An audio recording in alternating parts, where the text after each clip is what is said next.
சாமி தோப்பு போறவரே சந்தோஷமா போவதென்ன காரணத்தை சொன்னா தானே நானும் கூட வருவேனே. சாமிக்கெல்லாம் சாமியவர் மாய குருநாதனவர், ஒரு முறை வந்து பாரு உன்னை நீயே கண்டு கொள்வாய். மாசுக்களி அளிக்க வந்து மாயவர் அவர் தானே, தோஷம் எல்லாம் தீர்ந்து போகும் தூயவர் பதி வந்தா. 1008 மாசியில் அவதரித்த ஜோதி ஐயா, ஒன்னொன்னா கேளு நானும் சொல்லுகிறேன் சேதியா.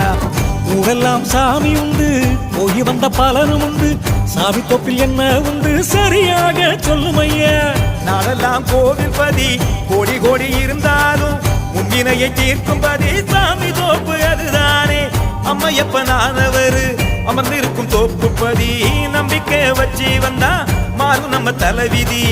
உச்சி பாட்டு பாடும் போது உச்சி கிரகம் மாறிவிடும், நிச்சயமா மாற்றம் வரும், உடனடியா பதிக்கு வாரும்.